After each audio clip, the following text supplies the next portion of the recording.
Hey class, Prof JC here, and this week we're going to talk about the idea of taking initiative. Some of that was covered in your reading this week, I think a small portion. I just wanted to dive into that. And what is this idea of initiative, taking initiative? What does it have to do with purpose? How does it impact purpose? Why is it important? And I think what we're going to talk about today is important because if we're not careful, especially as leaders, managers, we get into the workplace, especially if you're younger and you're going to the workplace, it's easier for you to step up and try to take initiative. But if you don't know kind of the culture of the organization, you don't know what the problem is, you don't know what the solution is, you haven't considered how your solution might impact the other people around you. Sometimes taking initiative often backfires in ways that we don't want it to. So let's dive in. 5 things that you must know before taking initiative in your company or in your team. Number 1 is this, and we're not going to spend too much time on it because we talk about this all the time. Know your organizational purpose. Know your organizational purpose, right? I don't have to keep diving into that because you understand that. What does the organization exist for? What's the goal of it? Okay. And normally, especially if you work for a for-profit company, you're going to find that it's like a two-edged purpose. One is it's to make money. Okay. Any for-profit business is in the business of making money and to make a profit. Okay. So you got to understand that's always going to come first. So if you have a problem in the organization and your solution causes it to lose money, that's not taking initiative. Even if maybe what you're doing is removing some of the asinine things that we see in corporate America or in your organization, even if your solution will do that, if it causes the organization to lose money, if it causes the company to lose money, it's not going to work. Okay. So you got to know the organizational purpose. And again, one prong of that's always about making money. And I would say in a nonprofit or for-profit, we've talked about that before. In a nonprofit, money still makes the organization move, right? So anything you do that's going to take money away, it's not going to work.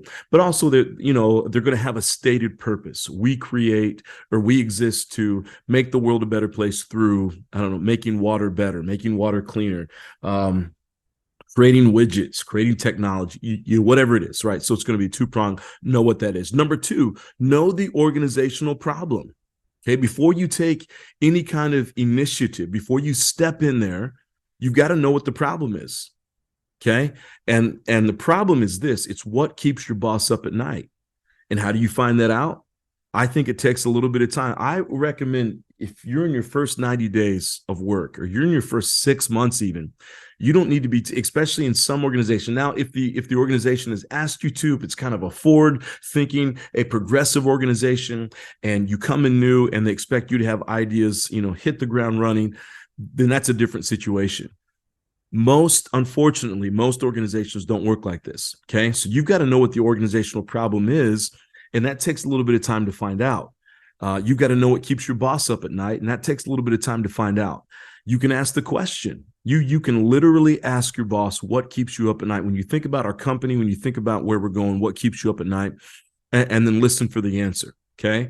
But you've got to know what the problem is first. And again, that usually takes time. So this may help somebody who's watching this today to slow down a little bit. Okay. Pull back. Okay. Instead of trying to solve some kind of a problem, figure out what the organizational problem is, figure out what keeps your boss up at night. And that's going to help you move in the direction. So again, when you know the purpose, and that's what this entire class is about, right? When you know the organizational purpose and then you know the problem, and the problem is the one thing or 2 things or 3 things or 5 things that are keeping your boss or keeping you, if you're the CEO, you, if you're the leader, keeping your team, your boss, your organization. These are the things that are keeping your organization from reaching its purpose, whatever that is. Okay. Those are the problems, and these are the things that you need to figure out what they are. So before you take an initiative, again, you got to know these things, and you need to be able to recite them. If I were to ask you, and you came to me and said, I want to take initiative on something, I need to be able to ask you what's your organizational purpose, and you should be able to spit it out, not guessing, okay? You should be able to know what the problem is or know what the 1, 2, 3, 4 problems are. You should be able to have the details on there, the intricacies of those problems. What keeps your boss up at night, you need to know that. Okay. Now, number 3 is this: know who is in charge. Okay. So that kind of comes back to number 2, but knows who's in charge. And here's the reason why I say that. because when you're taking initiative, you can't step out in front of your boss. Okay, you can't step out in front of the whoever's in charge. If you do that, and I've had experiences in my own life where if I've done that before, okay, I've gotten myself into trouble because I'm stepping out in front of, maybe there's a reason why that problem exists. And again, we're going to talk about this here in a second. If I haven't considered all the ramifications of that problem and the solution, I might just be getting myself in trouble. I might just be getting the other people around me in trouble, right? And my boss may know these things, which is the reason why that problem still exists. So if you step out there a little bit too quickly, you might be putting yourself on the firing line. So you need to know who's in charge. And again, that goes back to number 2. What's the organizational problem? What keeps your boss up at night? You've got to ask your boss that question. And I would, as quickly as you can, as you earn trust, try to get I would do this in the interview process, right? If you're interviewing for a job and they say, hey, do you have any questions for you?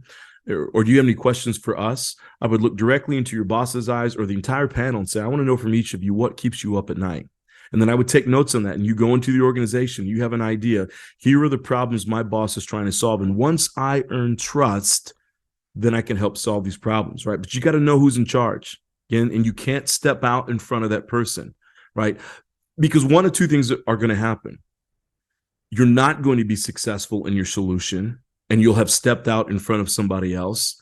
And now you're going to make them look bad, which is obviously going to cost you a great deal. Okay, so that's one thing that could happen. Your initiative does not work. Number 2, your initiative does work. Okay, but now you've stepped on your boss and maybe who didn't know that you were going to do this or didn't know that you were thinking this, and you've surprised them. And here's what I know about most bosses that I've worked with and most successful people that I've been around. They don't want to be surprised. Okay, so you don't want to have that surprise element. So if you know who's in charge, you know what keeps them up at night, and you've had a conversation with them about whatever it is that you're wanting to take initiative on. Okay, most of them won't hold you back, but they want to know what's going on. They want to know that you're in the process of doing something about this. Okay. Number 4. Okay. The 4 things that you must know before taking initiative. Number 4, here's what you need to know. You need to know what can be solved and what cannot be solved here. Okay. Some people get themselves in trouble because they're solving problems that don't need to be solved. I've got a great article in front of me here. It's by the Harvard Business Review. And it gives an example of, I'm going to see if I can find it. Okay, it gives this example. It says, take the case of Vanessa, an HR advisor that we interviewed, who recently joined an oil and gas company. After starting her new job, she was mortified to learn that the company was still using, manual data entry for employee records. She found it clunky, time-consuming, and irresponsible. In response, she expressed interest in leading the charge on a new system, but the initiative required her colleagues to allocate several hours of their workdays to data imputation on top of their already heavy workloads. Few people were willing to do it, leading Vanessa to abandon the initiative before it was complete. Okay. And we're going to go back to this here in just a second, but she needs to understand that. She needs to know that, hey, this is a problem that needs to be fixed, but at the same time, is it a problem that can be solved? Okay. And we're going to talk about here in just a second why that problem could not be solved and why she needed to know that. But it's important for you to know what can be solved and what cannot be solved. There are some organizations where there are issues in it, and those issues are not going to go away. And you stepping in with your initiative and your education and all of that, which is really, really good. It's great. If the problem is not going to be solved, or maybe it has to do with, once you dive into the problem, you figure out it's really the boss's problem, or the boss is the problem. That happens a lot of times. I've seen a lot of bosses who get really frustrated about employee retention, about employee performance, about productivity. And you sit down and you start talking with them, and you come to realize the person in front of you is the problem. Okay. But the person in front of you may not know that they're the problem. they're hiring you, right? So this is part of my world. You get hired to come in and do training on these kind of things, and they want you to train all the employees, and you're looking at them and saying, it's not the employees that are the problem, right? It's you. But the reality is the employees are unhappy, and he's unhappy. He's not going anywhere. She's not going anywhere. They're not going anywhere. So we come in and do the training anyway, right? And try to help them, the employees, just do the best they can in the situation that they're in. But sometimes the problem can't be solved. So if you take on an issue and it's not going to be solved, again, you're going to catch yourself in hot water. You know, initiative is great. As a matter of fact, this article starts off by reading, it says this: proactive workers are in high demand, and it's easy to understand why. When it comes to creating positive change, these employees don't need to be told to take initiative. Research confirms that compared with their more passive counterparts, proactive people are better performers, they're better contributors, they're better innovators. So again, I'm not trying to tell you to to not take initiative. Okay. I think that taking initiative is very powerful. But what we're trying to get at today is before you take initiative, there's got to be some wisdom to it. You know, I had my younger years, and I remember back when I was in the Army, 4 years, and in my first 2 years, I was trying to make it, I was trying to take initiative and change the entire Army, because if you've ever served in the military, which I know that many of you have, you know that there are frustrating aspects about the military. So you come in and, you have a different perspective, but you start bucking up against the rank structures and how it works and the bureaucracy and all that stuff happens, right? And the Army wants, at least the Army, that's what I have experience with. But I have, I've experienced with some people from the U.S. Navy. I've worked with the Navy before, actually. Haven't worked with the Air Force, haven't worked with the Marines before. But my understanding is they want people with initiative, but it's the right kind of initiative, which is why we're talking about this today. Okay. So again, it says here, proactivity can go wrong. Emerging evidence suggests that if proactivity, that's this idea of taking initiative, is not channeled in the right way, it can backfire and have unintended negative consequences for organizations, leaders, team members, and individuals. Okay. And it's everything that we're talking about here. If you're not walking into a situation with wisdom, and you're just trying to come in and make changes just for change's sake, and you don't know why that problem exists in the first place, then you're going to you might blow the situation up. The number 5 is this: know how the potential solution that you have. Okay, so you're trying to take initiative. You've come up with what you believe is the solution. You need to know how that potential solution will impact other people. And it goes back to what we talked about before, the example of Vanessa. Okay, and it says this, that Vanessa's story is a perfect demonstration, right? So she found all these records, and she found out how they were keeping the records. Said, we shouldn't be doing like this. But her story is a perfect demonstration of why it's so important to consider other people's perspective before acting on a new idea. Before you do, ask, who will be affected by my initiative? Who do I need to onboard to make sure it succeeds? Once you've answered these questions, consider how you're going to communicate your idea to the most important stakeholders and what steps you need to take to prepare them. Without the support of other people, you will likely fail no matter how productive you are. Okay? So again, when you're getting ready to take initiative, when you know the purpose, okay, you know the purpose of the organization, you're moving towards it, you're a leader, you've got this master's degree in leadership, which states that I'm a leader, you've got this MBA, this master's of business administration, which says I'm great at business, I'm a leader, and you step in the organization. If you're not careful, you're going to take initiative the wrong way. And I'm going to tell you this because I've had this happen back in my early 20s. You're going to step on yourself, and you may even get fired. I've seen people get fired, high-speed workers. You know what? I'll tell you this. I worked for a church at one point that was bringing in a younger senior pastor from the founder. He came in and he had all these ideas, and a lot of them were good ideas, but he didn't know how to implement them. Okay. And he decided, I'm going to come in and just make all these changes. He didn't have any support of the staff.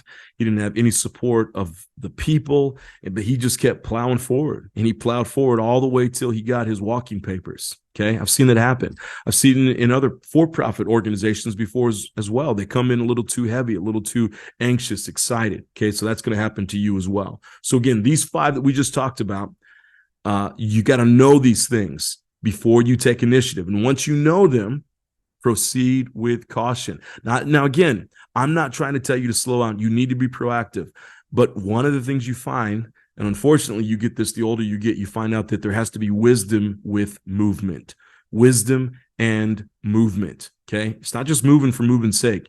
You got to have wisdom behind it. So here's what I want you to do. I just want you to list off what we just talked about. Okay. What are the 5 things that you must know before you take initiative? Okay. And then I just want you to tell me which one of those 5 stand out to you and why it stands out to you the most. And I'd love to hear any stories, right? Just write a couple, 2-3 sentences about a time that you took initiative and maybe it didn't work out, right? I'd love to hear about that. And again, as you're going forward, wisdom is, right?